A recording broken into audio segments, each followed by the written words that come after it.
finishes. It's the, the weird pick here or something like that that's really kind of hindering their split. And their strength is almost sometimes their weakness too, because we like to talk about how much of their team play, right? And sometimes they overcommit to the call. Right. And yeah, you do want to be on the same page, but that's how you see these random 15-minute aces against CLG and stuff, where it's like everyone's piling into what may not be a bad fight. So I think that while it's fantastic to all be on the same page, you do sometimes have to be able to cut your losses and say, you know what? He's dead. Exactly. Leave. Now, we had a couple front runners for player of the game this time around. We're looking at who he is, one of them, but Arshawn ultimately going to grab the award here. Again, that score line on the Rumble, you consider that fight there between him, Xmithie, against the world to secure the Baron. It's hard not to give it to him. It really is. And I mean, he did very well in the early game. He was winning his lane quite heavily. And even roaming around the map, he still stayed pretty even or ahead in CS. Then he was massive in the late game team fights, had great equalizers.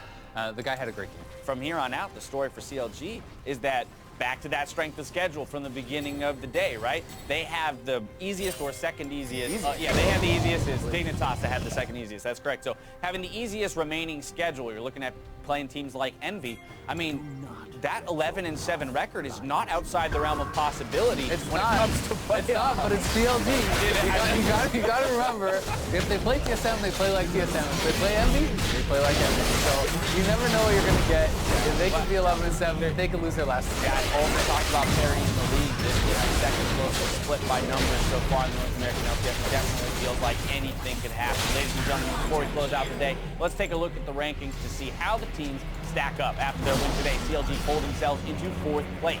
Team Dignitas continues their hold of 6th, while Echo Fox and Team Liquid remain in 8th and 9th. We'll see which teams can continue their push for playoffs with our games